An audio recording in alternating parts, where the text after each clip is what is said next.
नमस्कार, बहुत स्वागत है आपका हमारे इस खास कार्यक्रम में। और आज बहुत ही खास मेहमान हमारे साथ इस प्रोग्राम में जुड़े हुए हैं। उत्तराखंड के कह लीजिए कि वन विभाग के मुखिया रिटायर्ड आईएफएस जयराज जी हमारे साथ मौजूद हैं। और बहुत स्वागत है सर आपका आज के हमारे इस कार्यक्रम में। Thank you. बहुत सारी बातें थी, उनसे पूछना ज़रूरी था। हमें लगा कि शायद दर्शकों के मन में भी वो तमाम सवालात होंगे जो आजकल पूरे राज्य में बहुत ज़्यादा चर्चा का विषय है, वो है जंगलों की आग। और हमें लगा कि शायद वन विभाग के पूर्व मुखिया के अलावा और कौन हो सकता है जो ऐसे मसले पर एक चर्चा हम जिसके साथ कर सकें। लिहाजा हमने मुख्य रूप से इसीलिए जयराज जी को आमंत्रित किया है। जयराज जी, बहुत देर न करते हुए, दर्शकों को भी बहुत ज़्यादा वक्त न लिया जाए, बड़ा सवाल यही है कि ये जंगल जो हमारे हैं, जल जंगल ज़मीन वाले उस राज्य में जंगलों में आग लगती है। दावानल को देखकर कलेजा फटता है कि बड़े पैमाने पर कभी 500 कभी 700 घटनाएं हो रही हैं, कभी 1000 तक घटनाएं हो रही हैं। ये क्या है जंगलों को, मतलब ये क्यों हो रहा है? जी, आपने बिल्कुल ठीक कहा कि इस समय की स्थिति वाकई में भयावह है। और बीच में थोड़ा रिस्पाइट मिला था जब हल्की बारिश हुई थी। हाँ। और अब फिर से जंगलों के जलने की घटनाएं बहुत हो रही हैं। और अब तक आप ये समझें कि लगभग 1450 हेक्टेयर हमारा जो जंगल है उसमें आग लगी है और करीब करीब 1100 घटनाएं हो चुकी हैं। तो ये बहुत मसला बड़ा सीरियस तो है, इसमें कोई दो राय नहीं है। और वैसे ही इतनी गर्मी है और इस गर्मी में जंगल की आग जो है, जितना पॉल्यूशन उससे हो रहा है, तो मामला बड़ा गंभीर है इसमें। अब इसमें जो सबसे इम्पॉर्टेंट बात है कि साहब ये क्यों हो रहा है, इसका क्या वजह है, मेन कारण क्या है इसका। तो मेरा इसमें बड़ा एक सिंपल सा सोचना है कि एक भी आग हमारी जो है उत्तराखंड के जंगलों में नहीं लगेगी, एक भी आग, बशर्ते कि हम सावधान रहें। जो हम केयरलेसनेस करते हैं, जो लापरवाही बरतते हैं और कहीं कहीं पर जानबूझ के जो आग लगाते हैं, अगर इतना हम ध्यान रखें कि जानबूझकर हम आग ना लगाएं, और दूसरा हम जंगलों के प्रति खास तौर से इस फायर सीजन में हम केयरफुल रहें, कोई लापरवाही ना करें, तो आप ये समझिए एक भी आग नहीं लगेगी। ये मेरा ऑन रिकॉर्ड ये बात कहना है। आप देखिए, अब समझना हमें ये है कि फिर क्या बात है, केयरफुल हम कैसे रहें। हाँ, ये बात हमें समझनी है कि जो एक हमारी सिविक सेंस है ना, हमारे जो जनरली हम इंडिया में देखते हैं कि कहीं पे भी थूक दो, कहीं भी कूड़ा फेंक दो, ये क्या है, सिविक सेंस है। ठीक, आप जंगल में चल रहे हैं और आप जानते हैं कि जंगल में इस समय सारी ड्राइनेस है, पत्ते सूखे हैं। तो अगर कोई व्यक्ति चल रहा है और उसने बीड़ी पीनी है, सिगरेट पीनी है, तो चलिए वो तो सेहत को तो अपने नुकसान कर ही रहा है, पर क्या वो इतना कर सकता है कि उसको जली भी ना फेंके वहाँ पे? भाई इतनी सी तो बात है, कोई बड़ी बात नहीं है, इतनी सी बात है।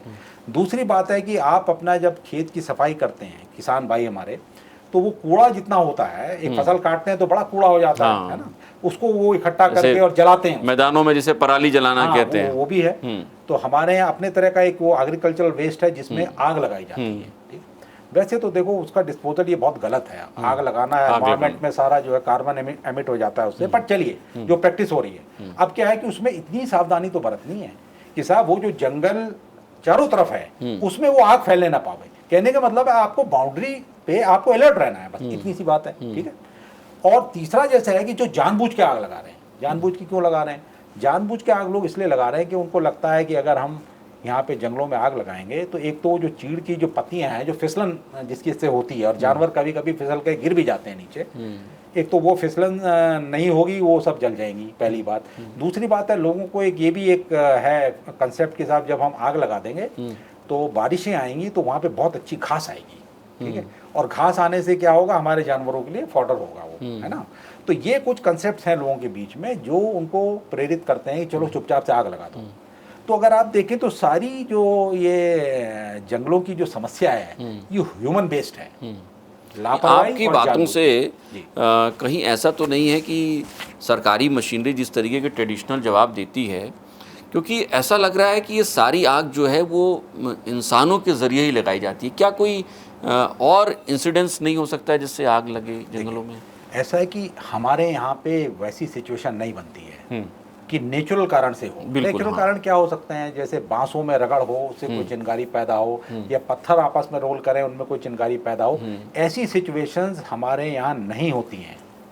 ये बात आप समझ लें अच्छी तरह से, और हमारे दर्शक भी समझें, ये सिर्फ एक थ्योरेटिकल प्रपोजिशन है। Practically it is all by human beings. मनुष्य की लापरवाही या मनुष्य की जानबूझ से ये हरकत करने से ये जो है आग इतनी बढ़ जाती है, इतनी फैल जाती है। तो इसके लिए अब करना क्या है, अब ये भी है कि करें क्या। तो देखिए सिविक सेंस तो देखिए हमें अपने डेवलप करनी पड़ेगी। आखिर हम अपने प्रदेश की बात करते हैं, अपने देश की बात करते हैं, हम जो है अपने अधिकारों की बहुत बात करते हैं कि साहब हमारे बिजली नहीं जानी चाहिए, पानी नहीं जाना चाहिए, हमें ये मिलना चाहिए, हमें वो मिलना चाहिए, ये हमारा अधिकार है। अरे भाई तो कुछ कर्तव्य भी तो हैं। क्या हम इतना सिर्फ नहीं कर सकते कि लापरवाही ना करें, या जो आग लगा रहा है उसको हम पकड़ें और उसको हम रिपोर्ट करें, उसके बारे में कानून बना हुआ है। अभी करीब करीब आप ये समझिए 421 केस रजिस्टर हो चुके हैं। ये जो आग लगाने के मतलब जो पकड़ गए कुछ लोग, उसमें से कुछ तो अज्ञात हैं, ठीक है, और अज्ञात केस मेजोरिटी में है, पर करीब करीब 63-64 या लगभग 65 केस ऐसे हैं जिनमें कि ज्ञात व्यक्ति के खिलाफ FIR हुई है, पुलिस में भी FIR हुई है, ठीक है। तो वो तो देखो स्थिति ये है ना कि जंगल में आग जब लगती है तो फॉरेस्ट वाले वहाँ नहीं होते, इतना बड़ा जंगल है, कहाँ कोई लगा देगा, पर पब्लिक होती है, गांव वाले होते हैं। तो अगर पकड़ें, समझाएं उस व्यक्ति को, ना समझ में आए तो उसको हैंड ओवर करें फॉरेस्ट डिपार्टमेंट को, पुलिस डिपार्टमेंट को, एक्शन लिए जाए उनके खिलाफ। तो उनके लिए तो फिर हमें बाध्य होना पड़ता है कानूनी कार्रवाई करने के लिए। पर बाकी के लिए जहाँ तक लापरवाही की बात है या जानबूझ के घास के लिए आग लगाने की बात है, उसमें फॉरेस्ट डिपार्टमेंट बहुत कैंपेन करता है, अवेयरनेस कैंपेन, ठीक है। लेकिन एक बड़ा सवाल बार बार आता है कि वो फायर लाइन कहाँ चली गई, वो चाल खाल कहाँ चले गए जिससे हम रोक सकते थे। कई बार होता है कि वन विभाग ने जो फायर लाइन बनाई थी वो तो गायब हो गई, दिख ही नहीं रही, फायर लाइन पे कोई काम ही नहीं करता, अधिकारी जाते ही नहीं हैं। तो क्या वाकई में है कि फायर लाइन आप लोग जब देखा होगा आपने गायब हो जाती है, उस पर काम नहीं होता होगा, अगर इसको हम करें? देखिए ऐसा है कि मैं ये तो नहीं कहूँगा कि forest department 100% up to mark है, बिल्कुल यही, ये बात तो खैर नहीं कही जा सकती। फॉरेस्ट डिपार्टमेंट क्या किसी भी डिपार्टमेंट के लिए नहीं की जा सकती है ना। हमारे पास सीमित संसाधन है, गवर्नमेंट हमारी जो है कोई बहुत रिच नहीं है, उत्तराखंड जैसा स्टेट, इसके पास बहुत रेवेन्यू नहीं है। रेवेन्यू के लिए बड़ी मेहनत करी जाती है, भाई रेवेन्यू लाओ सरकार के लिए, तब तो सरकार वेलफेयर स्कीम्स करेगी। तो हमारे पास संसाधन बड़े लिमिटेड है। अब उन लिमिटेड संसाधनों में हमें प्लान करना पड़ता है कि भाई हम क्या क्या करेंगे, ठीक है। जैसे फायर सीजन में एक बहुत बड़ा मैन पावर को लगाना पड़ता है, एक्स्ट्रा लोग रखने पड़ते हैं, जो कि करीब 3000-4000 तक हो सकते हैं, उनको वेजेस देनी होती है, वो सिर्फ फायर सीजन के लिए रखे जाते हैं, फायर वॉचर्स उनको बोलते हैं, ठीक है। इस तरह की एडिशनल मैन पावर चाहिए जिसमें बहुत ज़्यादा खर्चा आता है। इसके अलावा जो है हमारे जो ऑपरेशंस हैं, कंट्रोल्ड बर्निंग के ऑपरेशंस हैं, जब फायर सीजन से पहले हम लोग उसको जलाते हैं, वहाँ का मटेरियल को जलाने की कोशिश की जाती है, कंट्रोल वे में उसको, कंट्रोल बर्निंग, उसको नियंत्रित फुकान भी बोलते हैं, उसमें भी लोग लगाने पड़ते हैं, ठीक है। फिर कुछ बेसिक इक्विपमेंट है वो लेना पड़ता है, फायर स्टेशन बनाने होते हैं। तो ये जो फायर लाइन वाली बात आप कह रहे हैं, ये फायर लाइन भी मेंटेन की जाती हैं, बट उस एक्सटेंट तक नहीं जो आइडियली होनी चाहिए, क्योंकि सबके लिए पैसा चाहिए। अल्टीमेटली जो है बिना फाइनेंसिस के काम हो नहीं पाते हैं, है ना। तो वो भी एक कुछ लिमिटेशंस कुछ हद तक तो है। पर अगर हम पब्लिक को ये बात कन्विंस कर लें, जैसे आज आपसे मेरी बात हो रही है और कई लोग आपके दर्शक देख रहे हैं, अरे भाई ये जंगल हैं किसके, सबसे पहले तो ये बात समझनी है। जब खुदा ना करे कि मेरे घर में आग लगे, अगर आग लग जाए, लगती है कईयों जगह, कईयों घरों में आग लगती है एट टाइम, तो क्या मैं बैठता हूं इंतजार में कि सरकार आके इस आग को बुझाएगी? क्या मैं बैठता हूं? नहीं, मैं सबसे पहले तो आग बुझाना खुद ही शुरू करता हूं, क्योंकि मेरा घर है, ठीक है। दूसरा, मैं फायर ब्रिगेड को इन्फॉर्म करता हूं, किसी से कहता हूं यार जाओ जल्दी से फायर ब्रिगेड को इन्फॉर्म करो। तो कहने का मतलब है जब जंगल में आग लगे तो क्या करना है भाई? जंगल तो आपका है ना, जंगल किसका है? जंगल आपका है। और आपको ये समझना है कि जंगल के जितने फायदे हैं सबसे ज्यादा लोकल कम्युनिटीज को, लोकेलिटीज को मिल रहे हैं। बिल्कुल, पानी की बात आप करें, हाँ। आप शुद्ध वातावरण की बात करें, आप सुंदरता की बात करें, आप टूरिज्म, यहाँ तो टूरिज्म बहुत है उत्तराखंड में, है ना। लोग जंगल देखने आते हैं, जंगलों के पास रहना चाहते हैं, घूमना चाहते हैं, बर्ड वॉचिंग करना चाहते हैं, बहुत सारी चीजें करना चाहते हैं। तो उसकी इकोनॉमी से भी आपको फायदा है।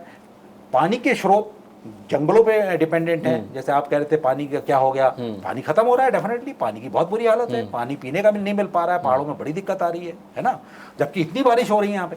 तो कहने का मतलब ये है कि जंगल आपके हैं, ये इस बात को समझिए।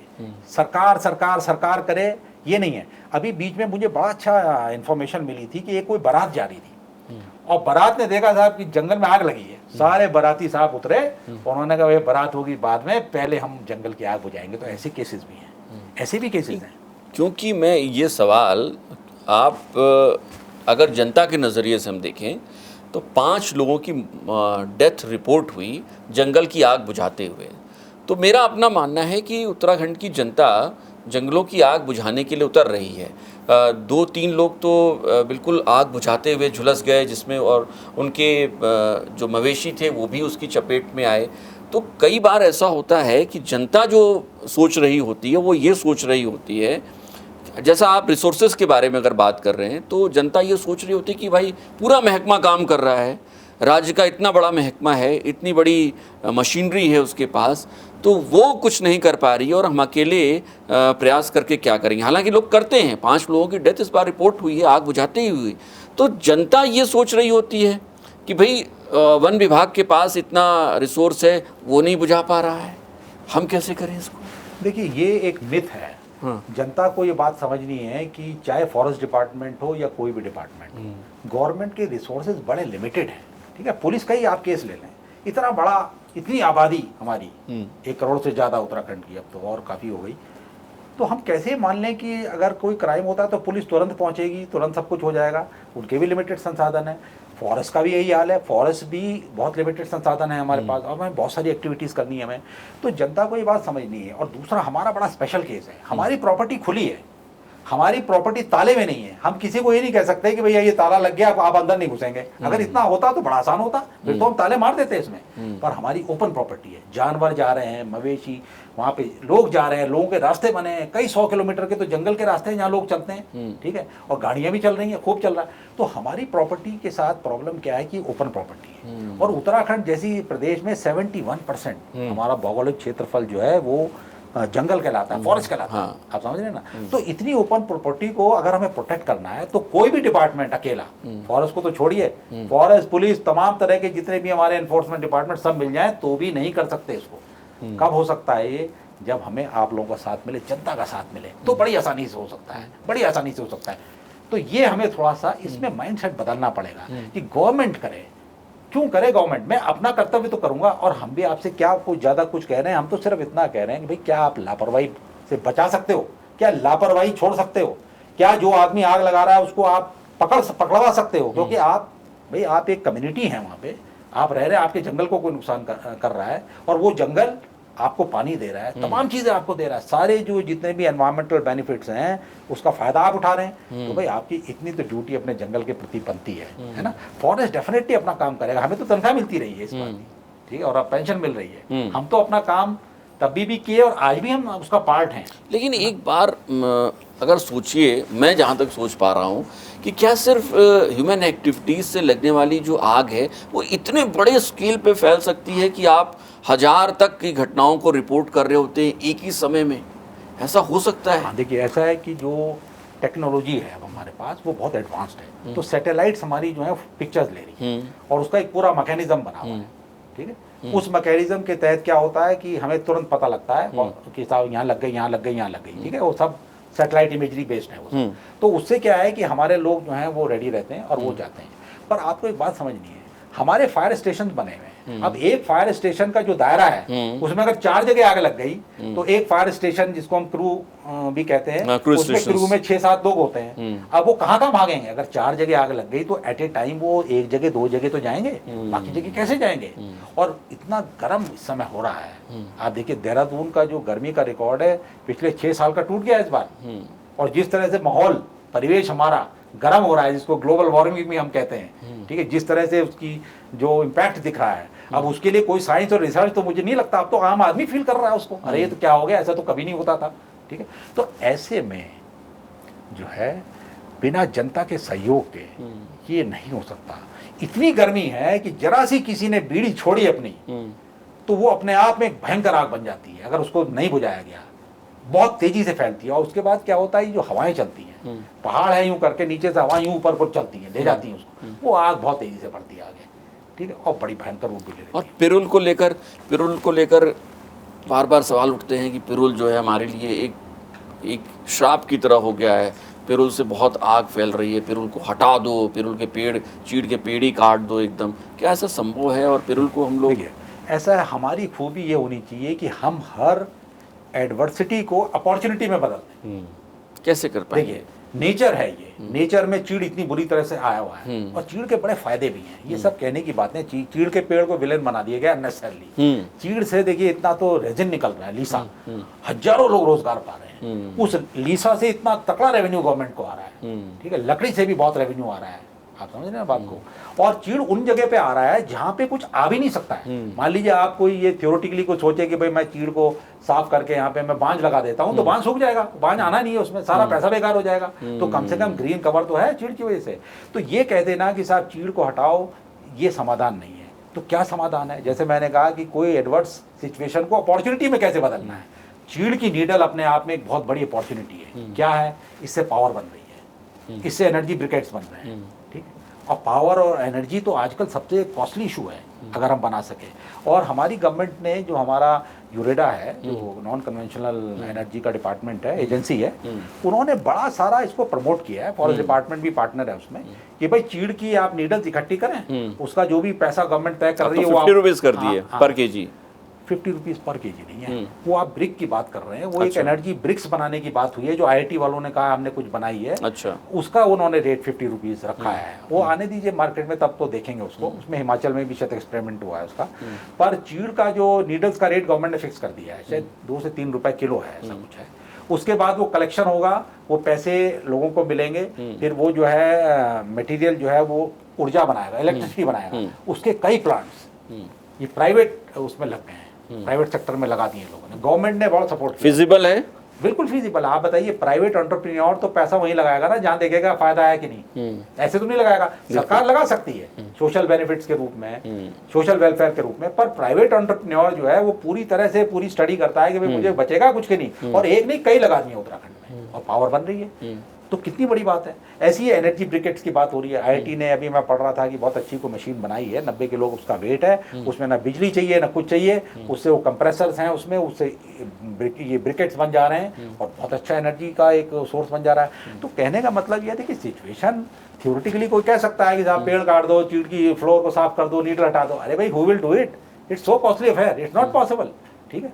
पर इसको हम कैसे इंपॉर्टेंट रिसोर्स में कन्वर्ट करके, है ना, अपनी इकोनॉमी और लोगों की आर्थिक स्थिति इंप्रूव कर सकते हैं, ये देखने वाली बात है, और ये डूएबल है।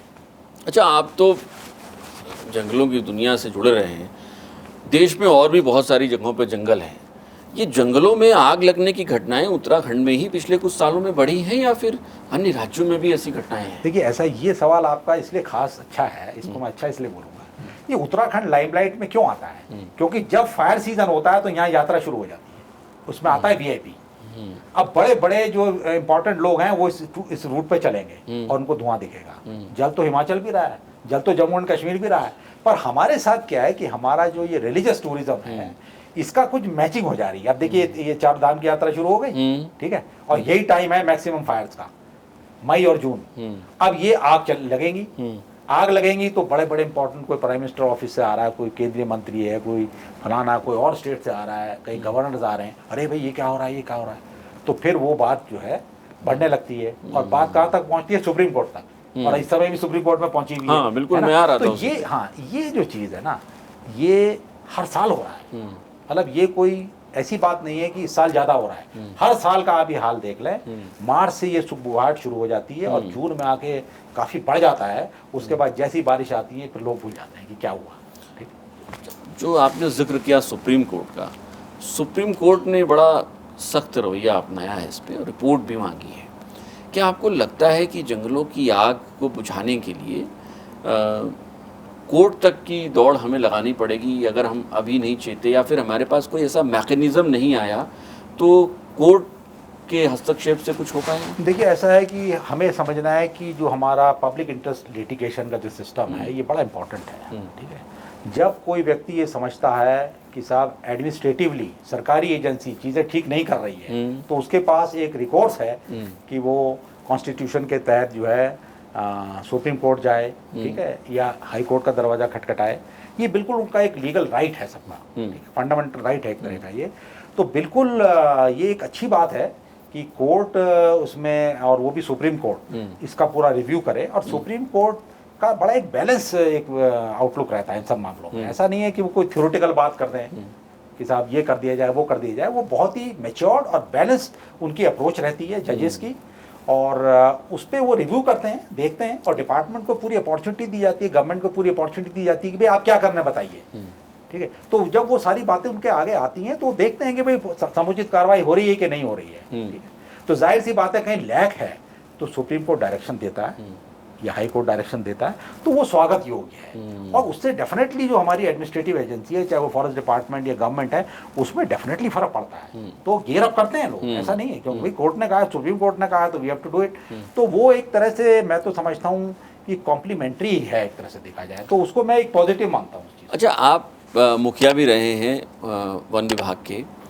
हमने पिछले कुछ दिनों में जब चर्चाएं सुनी तो कई चर्चाओं में ऐसा रहा कि लोगों ने कहा जब ब्रिटिश काल चला करता था तो ब्रिटिश काल में ऐसा होता था कि जंगलों को जो आसपास रहने वाले लोग हुआ करते थे उनके साथ जोड़कर रखा जाता था। जब ये वन महकमा आ गया तो वन महकमे के जो अपनी नई नियमावली आई, कानून आया, उसमें जो आसपास गांव के लोग हैं उनको और जंगलों को एकदम अलग अलग कर दिया गया, काट दिया गया, और इसकी वजह से भी फॉरेस्ट फायर अब बहुत बढ़ रही है। तो बतौर अगर आप देखें कि एक रिटायर्ड आईएफएस अधिकारी और आपने तो पूरा जंगल देखा है उत्तराखंड का, क्या ऐसा होता है हर बार जब लोग जाते हैं तो उनको गलत नज़रिए से ही वन विभाग के कर्मचारी देखते हैं, या फिर ये बाउंडेशन हम फिर से अगर बना सकें तो शायद हम लोग जंगलों को बचा पाएंगे? देखिए, ये सवाल जो है ये बार बार आया है। जब हम सर्विस में आए थे, that was way back in 1983, और जब हमने फॉरेस्ट डिपार्टमेंट ज्वाइन किया ट्रेनिंग के बाद, तो ये बात हमें बताई गई कि फॉरेस्ट डिपार्टमेंट और आम जनता के बीच में एक मिसमैच है, एक बैरियर है जो पहले कभी नहीं होता था, और तब सब आग बुझाते थे। ये बात बताई गई। और जब मैं रिटायर हो गया तो भी ये बात बताई गई कि साहब वो मिसमैच है। मैं इससे पूरी तरह से एग्री नहीं करता। ठीक है, मैं इससे पार्शली तो मैं इस पर समझता हूँ कि चलो इस पर बात हो सकती है, पर मैं पूरी तरह से एग्री नहीं करता। ठीक है, हाँ। अब हमें ये बात देखनी है पहले कि हमारा रोल क्या है। देखिए, हम हैं एनफोर्समेंट एजेंसी। ठीक है, हम बहुत ज़्यादा यारी दोस्ती नहीं कर सकते। हम करना चाहते हैं, हम पब्लिक से ये कहते हैं आओ बैठो हमारे साथ, बताओ तुम्हारी क्या समस्या है, हम क्या कर दें तुम्हारे लिए। बट हमारी लिमिटेशंस भी हैं। हमारी लिमिटेशन क्या है कि हमारी जंगल की ज़मीन का इतना ज़बरदस्त लोग एनक्रोचमेंट करते हैं।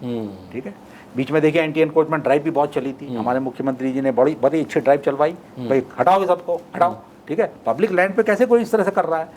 तो हमारी लैंड दबाई जाती है, हमारे पेड़ काटे जाते हैं। पेड़ का हाल क्या है कि इतना महंगी हो गई है लकड़ी, लाखों लाख का एक पेड़ हो रहा है, चुपचाप से काटा, रातों रात आदमी लखपति बनने को तैयार है। वन विभाग क्यों नहीं रोक पाता है? हाँ, तो वही उस पर भी मैं आता हूँ। और एनिमल्स हमारे बड़े प्रेशियस हैं, वाइल्ड एनिमल्स, उनके जो प्रोडक्ट्स हैं वो इंटरनेशनल मार्केट या जो भी क्लैंडस्टीन मार्केट हैं वहाँ पे बड़ी हाई वैल्यूज़ हैं उनकी। ठीक है, तो हमारी लिमिटेशन क्या है कि कहीं पे हमें फुट डाउन करना पड़ता है। हम दोस्ती तो करना चाहते हैं, पर हमारे अगर लैंड को कोई दबाएगा तो हम उससे यारी दोस्ती तो नहीं कर पाएंगे। हम रेगुलेटरी बॉडी हैं, हम जो है एनफोर्समेंट एजेंसी है, हम उससे सख्ती से पेश आएंगे। हमारा एनिमल, हमारी बर्ड किल होगी तो हम फिर देखेंगे कि उसे हम छोड़े ना। ठीक है, हमारा पेड़ कटेगा तो हमारा खून में हमें बड़ी तकलीफ, हमारा खून खौलने लगता है कि किसने काटा हमारा पेड़। हम पकड़ नहीं पाए, जैसे आपने कहा पकड़ क्यों नहीं लेते, बहुत पकड़ते हैं, बहुत पकड़ते हैं और खूब जेल भेजते हैं लोग, ऐसा जो करते हैं। पर ये ओपन प्रॉपर्टी है। आज तो जो बैंक ताले गनमैन ये हैं वो लुट जा रहे हैं, फटाफट खट से घोटे घुसे और लगा लो सारा कैश। हम तो भाई ओपन प्रॉपर्टी हैं। और मेरे एक गार्ड के पास 2500 हेक्टेयर, 3000 हेक्टेयर। कोई वो हिंदी फिल्म का हीरो नहीं है अमिताभ बच्चन टाइप की, साहब वो खड़ा हुआ और सारा अपने आप ही कुछ हो गया। वो रियल हीरो है, उसको वहां जाना पड़ता है, फिजिकली देखना पड़ता है, तो उसके सामने अपराध हो इसके चांसेस बहुत कम है। आप समझ गए, 2-2000 हेक्टेयर का बीट लिए बैठा है फॉरेस्ट गार्ड हमारा, एक आध असिस्टेंट है उसके पास। हमारी लिमिटेशन बहुत है। हम तब कामयाब हो सकते हैं जब पब्लिक हमारा साथ दे। हाँ साहब, वो काट गया, उसने कराया नुकसान, तो पकड़ लेंगे। तो हमारी बहुत सारी लिमिटेशंस हैं। तो ये जो एक संबंध है, दोस्ती का संबंध, ये हम पब्लिक से चाहते तो हैं और हम कोशिश भी करते हैं कि भाई हम उनसे फ्रेंडली अप्रोच हम करें, पर हमारी लिमिटेशंस हैं। इसी तरह की लिमिटेशन पुलिस की भी है। जब मैं सोचता हूँ कि मित्र पुलिस का यहाँ पे एक बड़ा नाम है, ठीक है, पर मैं भी ये सोचता हूँ कि उनकी भी ये शायद ये दुविधा कहीं पे आती होगी, क्रिमिनल्स के साथ दोस्ती कैसी। ठीक है, तो हम ये मैसेज हमें देना पड़ता है कि जो बदमाशी करेगा उसको हम ढूंढ निकालेंगे और उसको हम छोड़ेंगे नहीं। पर हम जो लॉ अबाइडिंग है, अब किसी ने आग लगा दी जंगल में और हमारे पकड़ में आ गया तो भाई हम उसे छोड़ने वाले नहीं हैं, ठीक है। अगर वो छुप गया, भाग गया, बच गया, that is another thing, otherwise हम उसे छोड़ने वाले नहीं है, क्योंकि कितना बड़ा नुकसान वो कर दे रहा है पूरे समाज के लिए। तो हमारी लिमिटेशन ये है, इसमें हम काम करते हैं। हमें कितनी बार ना पॉलिटिशियंस को भी कहना पड़ता है कि साहब ये नहीं होगा। आते हैं दबाव, बहुत तरह के दबाव रहते हैं ऊपर से, डेफिनेटली आते हैं, हर तरह के लोग हैं। पॉलिटिशियन में बहुत अच्छे लोग भी हैं, पर कभी कभी ऐसे भी हैं कि भाई जरा देख लीजिएगा, हमारा आदमी है। अरे भाई क्या देख लीजिएगा, अगर क्राइम किया है तो क्या देख लेंगे, और कानून तो सबके लिए बराबर है, ठीक है। और कभी कभी मेरे ख्याल से अफसर हल्के भी पड़ते हैं, ऐसा भी नहीं है, after all we are human beings. But मैं एक बात बता रहा हूँ आपको, तो ये जो फ्रेंडली वाली जो अप्रोच है, फॉरेस्ट डिपार्टमेंट बहुत कोशिश कर रहा है इसके लिए कि हम, मतलब कोई आदमी जो कानून का पालन करता है उसको तो हम दोस्त बनाते हैं अपना। हम पब्लिक को तमाम अवार्ड्स दे रहे हैं, जो अच्छे अच्छे जंगल बचाए हुए हैं, पानी बचाए हुए हैं, उनको बाकायदा बुला करके आपको अवार्ड। देखिए गवर्नमेंट अवार्ड देती है वो एक अलग बात, फॉरेस्ट डिपार्टमेंट ने अवार्ड सिस्टम शुरू किया है, अवार्ड देते हैं उनको, कहते हैं thank you very much, you are doing our work, ठीक है। अभी भी हमारे पास ये एनिमल्स को लेके कॉल्स आती हैं कि सर वो वहाँ पे एनिमल डिस्ट्रेस में है, उसका क्या होगा। हम कहते हैं थैंक यू वेरी मच, पहुँच रहे हैं हम लोग, तुरंत पहुँच रहे हैं कि साहब बंदर को करंट लग गया, चुपचाप बैठा है एक जगह, मरने वाला है, किसी के घर में सांप घुस गया। हमारी चिंता ये होती है कि उस एनिमल के डिस्ट्रेस को कैसे दूर करें। हम लोगों को धन्यवाद करते हैं और उनको एक्नॉलेज करते हैं, तो वो हम कोशिश करते हैं, पर लिमिटेशन है। दर्शकों को बता दूं कि रिटायर होने के बाद चूँकि जंगल और जंगल के जीवन से जुड़े रहे हैं जयराज जी, तो रिटायर होने के बाद जन सेवा मंच, अगर मैं सही बता रहा हूँ तो जन सेवा मंच नाम की एक संस्था चलाते हैं, उत्तराखंड जन सेवा मंच की नाम की एक संस्था चलाते हैं, जिसमें ख़ास तौर पर लोगों को बहुत सारी सहूलियतें दी जाती हैं। जिसमें अगर सरकारी मशीनरी में आपको कोई काम कराने में दिक्कत आ रही है, आपकी कोई अर्जी है जो आगे नहीं बढ़ रही है, या फिर कोई और कॉम्प्लेक्सिटी है जिसको दूर नहीं कर पा रहा है वो, तो उसमें आपकी मदद होती है। दूसरी सबसे बड़ी चीज़ ये है कि एनिमल लवर हैं जयराज जी, और एनिमल्स के लिए रेस्क्यू हो, डिस्ट्रेस हो, उनको बचाने के लिए हमेशा इनकी जो संस्था है वो तैयार रहती है। तो चूँकि वक्त काफ़ी हो चुका है जयराज जी, अब आखिर में आपकी बातों से तो मुझे ऐसा लगा, पता नहीं दर्शक ये बताएंगे कमेंट करके, कि आग लगने की 99% या कह लीजिए 100% घटनाएं जो है स्थानीय जो कोई बीड़ी पी रहा है या फिर जो ह्यूमन एक्टिविटीज़ की वजह से हो रही हैं, 100% घटनाएं हैं, बड़े स्केल पर हो रही हैं ये घटनाएं। इसे हम कैसे रोक पाएंगे, ये चीज़ें डिस्कस हो गई। बहुत ज़्यादा लोगों का उसमें सहयोग चाहिए, मुझे लगता है कि वन विभाग को, तभी ऐसा हो सकता है। आखिर में आपके साथ ये क्लोजिंग आपकी जो कमेंट है उसके साथ हम एंड करेंगे इसको। सबसे पहले मैं तो आपके दर्शकों को सभी को बहुत बहुत अपने नमस्कार करना चाहता हूं और आपका बहुत बहुत धन्यवाद देना चाहता हूं कि आपने उनसे मुझे रूबरू कराया। मैं आपसे अपील करना चाहता हूं, जो लोग भी देख रहे हैं, जंगल किसके हैं ये देखो, इस बात को बहुत अच्छी तरह समझो। अभी बात भी हुई इस बीच, जंगल हैं किसके, इससे फ़ायदा मिल किसको रहा है, पानी किसको मिल रहा है बाय द वे, अरे भाई आपको मिल रहा है। जो लोग जंगलों के किनारे रह रहे हैं, शुद्ध हवा किसको मिल रही है, आपको मिल रही है, ठीक है। वहाँ से जो फ़ायदे हैं चारे के, ईंधन की लकड़ी के, किसको मिल रहे हैं, आपको मिल रहे हैं। टूरिज़्म से जो लोग टूरिज़्म में आ रहे हैं और वहाँ पे आपके इलाके में रह रहे हैं, होम स्टेज में रह रहे हैं, जंगल को एंजॉय कर रहे हैं, नेचर को एंजॉय कर रहे हैं, उसका जो इकोनॉमिक फ़ायदा किसको मिल रहा है, आपको मिल रहा है। तो फिर ये जो एक फीलिंग है कि साहब फॉरेस्ट डिपार्टमेंट का काम है, हमारा काम नहीं है, इस फीलिंग से उभरिए। ये आपका काम है, समझिए। हम तो अपना काम करेंगे, डिपार्टमेंट तो अपना काम करेगा, पर आप भी अपनी जिम्मेदारी समझिए। और अगर आपको हमसे अगर कोई शिकायत है तो चलिए ना, मिल बैठ के आपस में तय कर लेंगे ना। पर ये टाइम वो है जब जंगलों में आग लग रही है, तब ये टाइम वो है कि मतभेद करके एक दूसरे से दूर रहने का नहीं है, हाथ से हाथ मिलाने का है। जैसे अगर हमारे देश को देखें आप, तमाम पॉलिटिकल पार्टीज हैं, सब क्रिटिसाइज करती हैं गवर्नमेंट को, ये खराब वो खराब, पर जब देश पे अटैक होता है सारे लोग कहते हैं हम सब एक हैं, हिंदुस्तानी हैं हम लोग, और फिर यूनाइटेड वे में फाइट करते हैं कि नहीं करते हैं। वो जज्बा हम क्यों नहीं ला सकते? जंगल आपके हैं, खड़े होइए इसके लिए। हमसे जो शिकायत है वो हम बैठ करके अलग से सॉर्ट आउट कर लेंगे, अगर हमसे कोई कमी हुई है हम सुधारेंगे अपने आप को। पर ये मौका ऐसा है जब जंगल हमारे जल रहे हैं। और एक बात और मैं आपसे अपील करना चाहता हूँ, आप ये देखिए, मनुष्य जो है वो योनि जो मनुष्य की है सबसे ऊपर है। ईश्वर ने उसको बनाया है इसलिए कि वो सबका संरक्षण करें।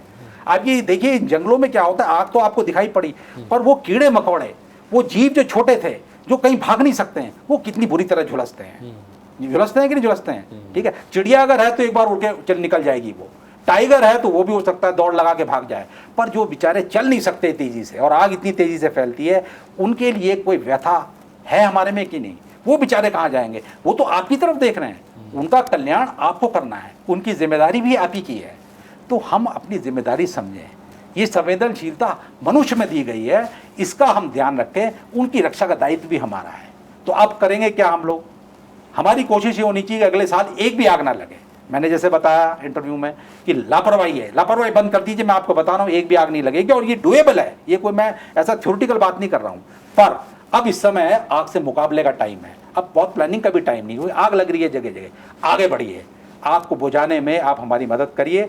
और एक नंबर मैं बोलने जा रहा हूँ, जिस नंबर पे हमारे टोल फ्री नंबर है, इस पे आप कॉल करेंगे तो 24 आवर्स आपको वहाँ पे बैठा हुआ आदमी आपकी बात सुनेगा। नंबर आप अगर नोट करना चाहें, मैं बोल रहा हूँ, बड़ा आसान है। टोल फ्री नंबर 1800 से शुरू होता है, 1800 फिर 180 4141, ठीक है, 1800 फिर 180 4141। इस पे आप कॉल करिए, बताइए कि साहब यहाँ जगह आग लग गई है, आप वहाँ मौके पे चल पड़ें, आप जो कर सकते हैं आप करें, हमारे लोग भी तुरंत वहाँ पे बढ़ेंगे और हम आग को कंट्रोल करने की पूरी कोशिश करेंगे। पर हमारी मजबूरी समझिए, हमारी लिमिटेशन समझिए, आपके बिना हम नहीं कर सकते इस काम को अच्छी तरह। तो चलिए आज हम इस मौके पे हाथ से हाथ मिलाएं और इस जिम्मेदारी को बहुत अच्छी तरह निभाएं, है ना। और आपसी शिके जो भी गिले हैं हमारे आपस में, अलग से बैठ के उसको भी हम एड्रेस करेंगे, पर ये मौका यूनाइटेड रहने का है। जय हिंद, जय उत्तराखंड। बिल्कुल, बहुत शुक्रिया आपका जयराज जी हमारे साथ जुड़ने के लिए, तमाम बातचीत के लिए। तो यकीनी तौर पर देखिए, जंगल हमारे हैं, जल जंगल ज़मीन की बात हम करते हैं और जंगलों को बचाना हमारा ही सबसे पहला कर्तव्य है। वन विभाग शायद दूसरे नंबर पर आता है, जो हमारी भागीदारी है वो पहले नंबर पे आती है। आज फिलहाल इतना ही। आप देख रहे थे खबर उत्तराखंड। अगर आप हमें यूट्यूब पर देख रहे हैं तो चैनल को सब्सक्राइब ज़रूर करिए, बेल आइकन दबाइएगा। पेज पर, फेसबुक पेज पर देख रहे हैं तो पेज को फॉलो ज़रूर करिएगा। नमस्कार।